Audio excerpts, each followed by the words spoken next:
In the year 10,191, the human race is capable of advanced space travel and visits all kinds of places in the universe. Each planet is a different nation with houses ruled by dukes, but they're all part of the same empire. One of these planets is Arrakis, which has a surface made of a very harsh desert and contains the only source of spice, a rare and valuable substance that extends human vitality and is needed for interstellar travel. Because of this, Arrakis is considered the most valuable planet regardless of the desert, and all the noble houses wish to rule it. Spice harvesters, that the locals call outsiders, come to Arrakis to ravage the land during the night to avoid the heat of the day. These outsiders have treated the local people cruelly as they've colonized the planet for its supply of spice. The Harkonnen family came to the planet many years ago and currently controls the spice production, which has made them richer than the Emperor. The locals, known as the Freemen, always try to attack the spice harvesters in an effort to drive them away, but these warriors are never strong enough to win. However, one day the Emperor sends a decree that kicks the Harkonnens and their people out of the planet, but nobody knows why. Meanwhile in Caledon, Lady Jessica and her son Paul of House Atreides are having breakfast. Jessica wants her son to practice a power known as Bene Gesserit and tells him to use the voice, which should allow him to mind control people. Paul tries to use it on her and fails, but Jessica reminds him it takes years to learn. She also asks if he's had any dreams, and Paul thinks about the visions of a girl called Chani, but he lies and says no. After his meal, Paul learns more about Arrakis, which is plagued by powerful sandstorms and giant sandworms. Long exposure to spice has given the Freemen their characteristic blue eyes, and they consider spice to be sacred. However, the Emperor uses spice to help navigators travel the stars. Sometime later, Paul and his father Duke Leto welcome the Herald of the Change, who has come with orders from the Emperor. House Atreides will take control of Arrakis and serve as its steward. Duke Leto accepts and seals the deal with his ring. Afterward, Paul meets with Duncan, the swordmaster of House Atreides. Paul asks Duncan to take him to Arrakis with him and his team, but Duncan declines, saying he'd be court-martialed. Paul tells Duncan about the premonitory dreams he's had of Arrakis, explaining he's seen Duncan with the Freemen and dying in battle. However, Duncan still says no because he doesn't believe in the dreams. Refusing to give up, Paul goes to see Leto to ask for permission to go with Duncan, but Leto also refuses because Paul must be at his side when the family arrives in Arrakis. He fears a war is coming, that's why he sent Duncan ahead with a team to try to forge an alliance with the Freemen. Later, Paul trains at sword fighting with Gurney, the War Master of House Atreides, who is angry because Paul doesn't take training seriously and forces him into combat. While using a force field shield to prevent the blades from penetrating, they fight for a few minutes and end in a tie, which would have been a mutual death without the shields.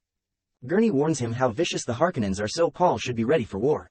Meanwhile in Gide Prime, the homeworld of House Harkonnen, Rabban visits his uncle Baron Harkonnen to tell him that all of their ships have left Arrakis.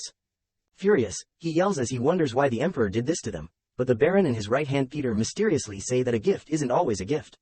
Back in Caledon, Jessica wakes Paul in the middle of the night because Reverend Mother Gaius of the Bene Gesserit school is here and wants to meet Paul.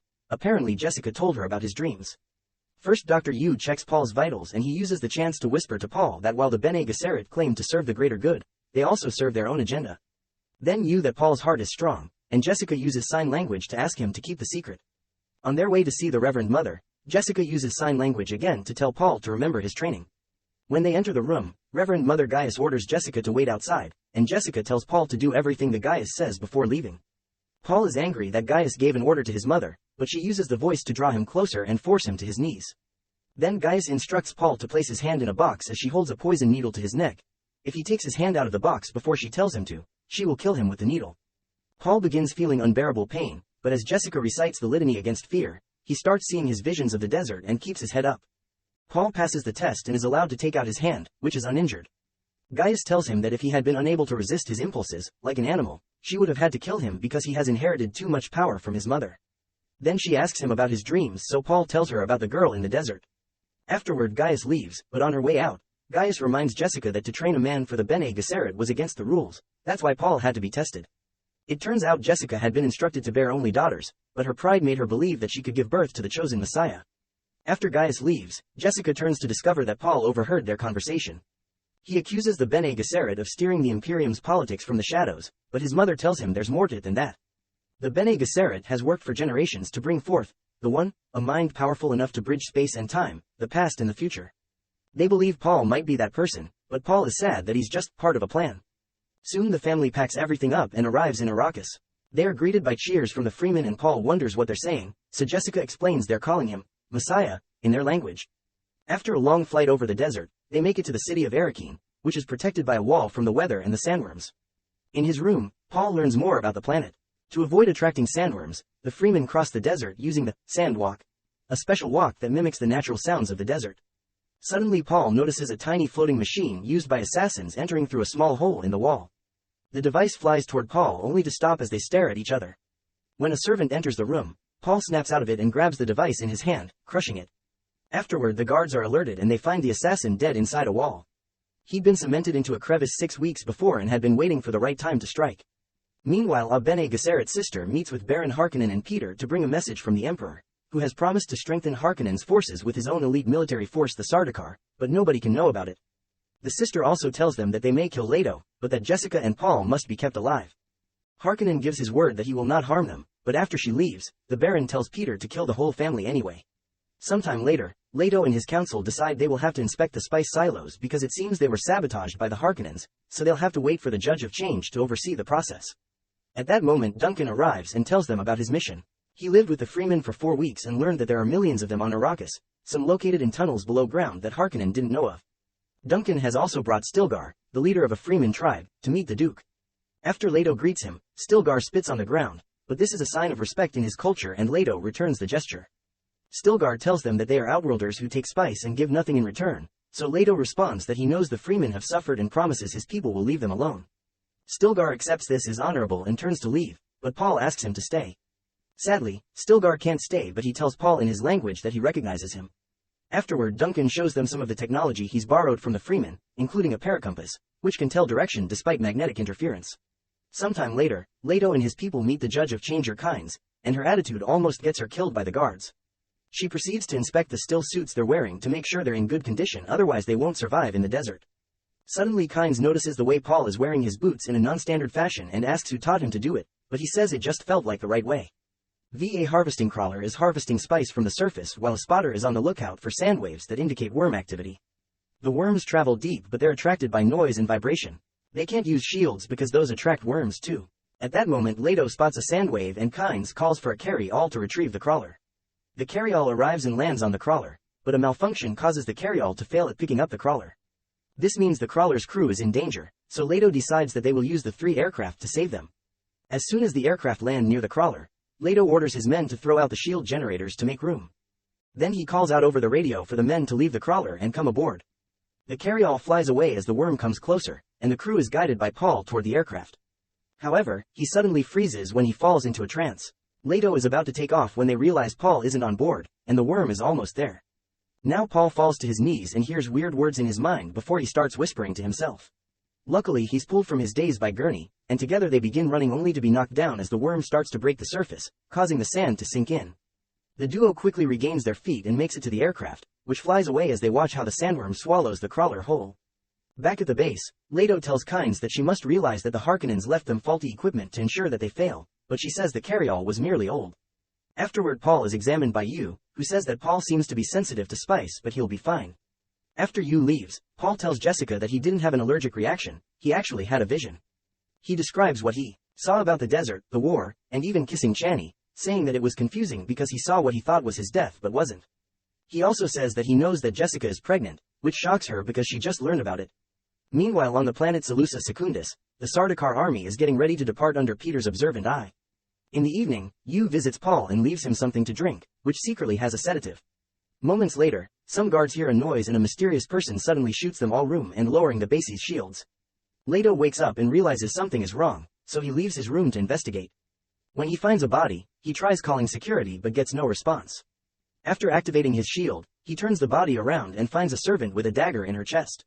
At that moment a poison dart comes out of the darkness, penetrating Leto's shield and knocking him unconscious. The mysterious figure person comes out then and reveals it's Yu. Soon Gurney is also awakened and learns that the shields are down. He rushes outside to find a large enemy ship hovering in the sky, and he orders his forces to get their own ships off the ground. Explosions begin going off all over the place as the enemy forces bomb the base while anti-aircraft weapons return fire.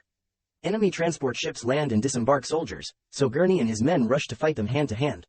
At the main steps, a group of Atreides men is keeping the invaders at bay, but suddenly they're surrounded and annihilated by Sardaukar. Back to Leto, he wakes up but can't move.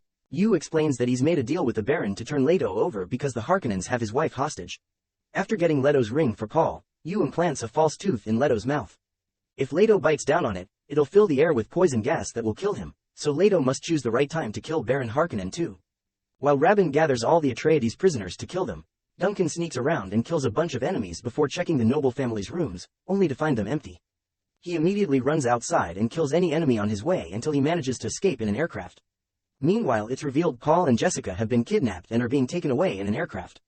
The Harkonnen men discuss getting naughty with Jessica, and when Paul warns them not to touch his mother, they just smack him. Ignoring his mother's signed warnings, Paul tries using the voice on the men, but it doesn't work. The soldiers decide they're far enough into the desert so they'll throw Paul out, and a desperate Jessica signs to Paul to use the right pitch. Concentrating, Paul uses the voice again and this time it works. The soldier removes Jessica's gag, allowing her to use the voice to make him kill all the other soldiers and release her, then she kills him too and frees her son. Soon the aircraft lands in the desert, but the enemy manages to cripple it remotely, so Paul and Jessica can only watch how the city burns in the distance. Then they find a survival kit with a note from Yu saying this kit has an Atreides beacon. Paul also finds his father's ring and a tent. Sometime later, Leto wakes up in the presence of Baron Harkonnen. Yu also arrives and asks for his wife to be freed, but the Baron floats over and kills Yu instead. Then Harkonnen tells Leto that his family is dead and that his house has fallen, causing Leto to start whispering. The Baron activates his shield and leans in to hear him better, and Leto bites down on the false tooth to release the poison gas.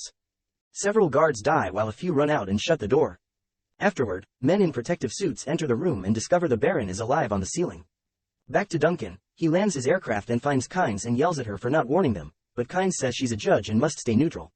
However, Duncan points out that House Atreides was sent to Arrakis to die, so there's no neutrality here. Out in the desert, Paul and Jessica hide in the tent while the Atreides beacon sounds regularly. Paul accidentally absorbs some spice and has another vision of Chani, who shows him a great battle in which Paul is fighting in a full suit and has blue eyes. Suddenly he becomes agitated as he tells Jessica that he sees a holy war spreading across the universe, fought under the Atreides banner. When Jessica tries to calm him down, he reacts angrily, telling her that the Bene Gesserit made him a freak. She tries again and manages to hug him as he says he knows his father is dead. Suddenly the beacon alerts them of something upcoming, so the duo leaves the tent, which has been covered in sand. At first they think a mouse caused the alarm, but at that moment an aircraft lands with Duncan and Kynes, and Duncan kneels for Paul as he calls him Duke. Eventually they arrive at an old ecological testing station where they can hide from the incoming storm. Paul tells Kynes that the great houses fear precisely what just happened to the Atreides, and only together they stand a chance against the Empire. When he mentions that the Freemen believe in the Messiah, Kynes says this is just superstition, but Paul begins mentioning things about her he shouldn't know and says that he's seen her dream. He also says that as Emperor he could make Arrakis into a paradise. At that moment the enemy finds the station and a battle starts between them and the Freeman guards. Duncan hears the noise and opens the door to find the battle in the hall, so he salutes Paul before going out to join the battle, locking the door behind him. Duncan fights with amazing skill and brings down a few men, but sadly he's outnumbered and eventually falls. Meanwhile Kynes makes Paul and Jessica follow her through a back door. The enemy soldiers fire through the locked door, so the trio has to dodge the attack as they run. Suddenly Duncan reveals he's alive and attacks the soldiers, giving his friends a chance to escape before he dies for good. Once outside, Kynes tells Paul and Jessica to escape in the aircraft, giving Paul advice on how to fly through the storm and find the Freeman. Sadly, there's no room for her to come too. As the duo flies away, Kynes plants a thumper that sends vibrations to attract a sandworm that she intends to ride. Unfortunately, she's found and killed by Sardaukar soldiers, but before she dies, she bangs on the ground. The sandworm soon arrives and swallows them.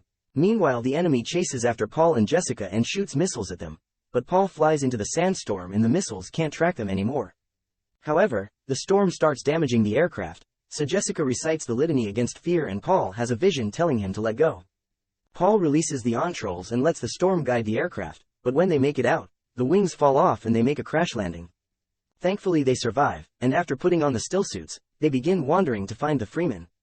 When they stop to rest, Paul has another vision of Chani, who tells him to face his fears. He also sees another Freeman in the vision who tells him that he has much to learn. Using Duncan's paracompass, Paul and Jessica keep on going, and Paul teaches Jessica the sand walk to avoid attracting worms. Moments later, they accidentally step on drum sand which makes a noise and gets the attention of a worm.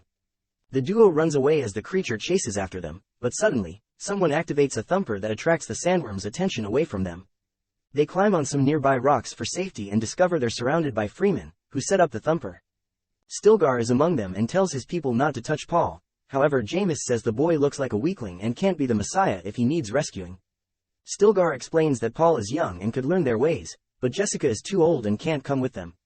The Freemen immediately attack, but Jessica is a great warrior and captures Stilgar, putting a knife to his throat.